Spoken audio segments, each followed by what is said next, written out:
Sir నమస్తే sir. నమస్తే. ఏం పేరు సార్? శ్రీకృష్ణ. శ్రీకృష్ణ గారు ఏం చేస్తుంటారు? నేను retired employee. Retired employee. Okay, ఎక్కడ సార్? ఇక్కడ మోతీనగర్లోనే ఉంటున్నా. ఓకే, అంటే ఏ డిపార్ట్మెంట్? ఎన్ఎండిసి. ఓకే, సార్ ఇప్పుడు రాష్ట్రంలో కాంగ్రెస్ ప్రభుత్వం నడుస్తూ ఉంది. సో ఎట్లా అనిపిస్తూ ఉంది? సరే, ఇప్పుడున్న గవర్నమెంట్ ఎట్లా నడుస్తా ఉంది? లేదు, వీళ్ళు 5 ఏళ్ళు ఉంటారు, పోతారు. అంతే. కానీ పని చేయాల్సిన వాళ్ళు మన ట్యాక్సీలతో తింటున్న సర్వెంట్స్. వాళ్ళు పని చేయనంత వరకు ఏ గవర్నమెంట్ ఉపయోగం లేదు. వాళ్ళని టైట్ చేయాలి ముందు. ఇక్కడ మా సందులోనే ఎగ్జాంపుల్ చెప్తాను. 10 రోజుల క్రితము ఎలక్ట్రిసిటీ వాళ్ళు వచ్చి చెట్లు ట్రిమ్ చేసిపోయినారు. ఇప్పటి వరకు ఎవడూ ఎత్తలేదు చెట్లు. ఇది పరిస్థితి.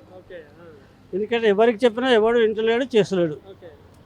ఇంకా ప్రధానంగా ఏం సమస్యలు ఒక్కడే చెప్తున్నాను ఇంతవరకు. అక్కడ గవర్నమెంట్ అంటే ఒక జడ పదార్థం, దానికి కదలిక ఉండదు. పైసా పేకో తమాషా చేకో. సో ఇందాక రిటైర్డ్ ఎంప్లాయీ అన్నారు కాబట్టి ఇప్పుడు రాష్ట్రంలో గత కొన్ని రోజులుగా రిటైర్డ్ ఎంప్లాయీస్ అసోసియేషన్ చాలా మంది ధర్నాలు చేసి ఏంది మీకు రావాల్సిన డిఎల్ కావచ్చు, పిఆర్సీలు కావచ్చు, ఇట్లా వీటన్నిటి మీద చాలా మంది చాలా రకాలుగా పోరాడుతూ ఉన్నారు. ప్రభుత్వం ఏమో డబ్బులు లేవంటుంది. ఏం సార్, మీ రిటైర్డ్ ఎంప్లాయీస్ తరఫున ఏం చెప్తారు అసలు? సార్ చెప్పా కదా, ఇది ఒక జడ పదార్థం. వాళ్ళని లేపలేము మనం. కుంభకర్ణ లేచాడు కానీ వీళ్ళు లేవరు. అంతే. ఎట్లుంటది జిహెచ్ఎంసీ ఎలక్షన్స్ ఒకవేళ హైదరాబాద్లో? ఇది ఇప్పుడే చెప్పలేము. ఎవడో నిలబడతాడో, ఎవడు ఖర్చు పెడతాడో, ఏం జరుగుతుందో అప్పుడు చెప్తాం మనం. వాడు ఖర్చు పెట్టేదాన్ని బట్టి అప్పుడు పరిస్థితులు బట్టి నడుస్తుంది, కానీ ఇప్పుడు ఏం చెప్పలేము. అంటే ఇంతకుముందు ప్రభుత్వానికి ఈ ప్రభుత్వానికి ఏమైనా డిఫరెన్స్ కనిపిస్తా ఉందా డెవలప్మెంట్ విషయంలో? అందరూ ఒకటే. ఇది ఎట్లా ఉంటుందంటే అసెంబ్లీలో కొట్లాట, కారిడార్లో కాంట్రాక్ట్లు పెట్టుకోవచ్చు. ఇంకోటి ఇప్పుడు ఈ సర్ ప్రక్రియ ఒకటి నడుస్తూ ఉంది రాష్ట్రం అంతటా. ఏంటి దాని మీద మీ ఒపీనియన్ ఏంటి? ఇప్పుడు ఎస్ఐఆర్ అని చెప్పాలంటే కొన్ని ఎందుకు చెప్పకపోవడం మంచిది. వాళ్ళ దగ్గర 24లో ఎలక్ట్రల్ లిస్ట్ ఉంది కదా, మొన్న ఓట్లు వేసినాం కదా మేము.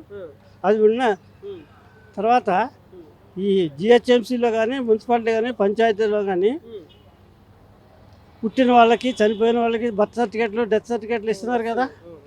ఆ సర్టిఫికెట్లు కలెక్ట్ చేసి వాళ్ళు బర్త్ సర్టిఫికేట్తో పాటు ఆధార్ కూడా అడుగుతున్నారు కదా, అవి కలెక్ట్ చేస్తే అయిపోతాయి కదా.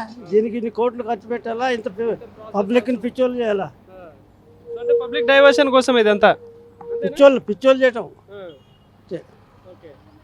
ఇప్పుడు ఆధార్ లింక్ చేస్తే ఎన్ని అయిపోతాయి?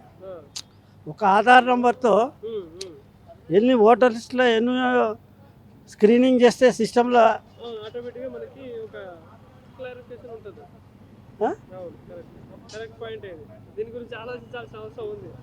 ఒక ఆధార్ నంబర్కి ఎన్ని ఉంటాయి?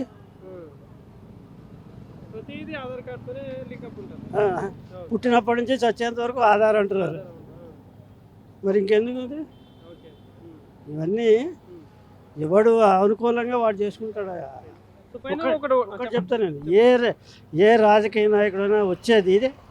వాడు ఇన్ని కోట్లు ఖర్చు పెడుతున్నాడు. గెలిచిన తర్వాత కానీ ఓడినా కూడా వాని వెనక ఎంతమందిని పోషించాలి. రోజు పొద్దున వెనకలు వేస్తే ఎంతమంది తిరగాలి? అదే వాడికి ఎంత పార్టీ లేకుంటే వాడిని లీడర్ అన్నారు కదా. వీళ్ళందరినీ పోషించాలి, వాడు ఖర్చు పెట్టాలి. ఇవన్నీ ఎక్కడికి వెళ్ళి తేవాలా? ఎక్కడికి వెళ్ళి వస్తాయి? ట్యాక్స్ రూపంలో కాదు. వాడు ఎమ్మెల్యే తన సొంత ఖర్చులకి ఎక్కడి నుంచి తెస్తాడు? చేలేగాళ్ళని మేపాలి కదా, మరి డబ్బులు ఎక్కడికి వస్తాయి? వాళ్ళని మనం అనలేము. సిస్టమ్ మారాలి, మనుషులు మారాలి. ఎమ్మెల్యేలు, మినిస్టర్లు కాదు మారాల్సింది. నేను డబ్బులు తీసుకుని ఓటేయను, నాకు ఎవడన్నా రాని, నాకు విద్యా, వైద్యం, ఉపాధి చూపించు అని కోట్లు వేయాలి.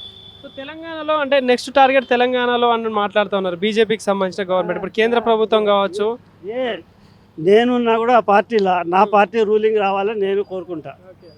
అందరు చేసేది అదే. అప్పటికి ఎట్లా ఉంటుందో ఎవరు చెప్పలేరు. మన తమిళనాడులో విజయ్ వచ్చిండు, అందరూ రాడనుకున్నారు. అది 10 సీట్లు కూడా వస్తాయి రావన్నారు. మరి ఎట్లా వచ్చాడు? ఏదంటే మెయిన్ వాడు రామారావులాగా ఒక ఎజెండా చెప్పాడు, ఆ ఎజెండా నమ్మారు, వేశారు. ఇప్పుడు కావాల్సిన నువ్వు ఎజెండా ఒకటి చెప్పి వస్తే నేను ఈ పనులు చేస్తానని చెప్పి చూపిస్తే మళ్ళీ నెక్స్ట్ టైం వస్తావు ఎవరైనా. ఇది కావాల్సింది. Thank you sir, thank you.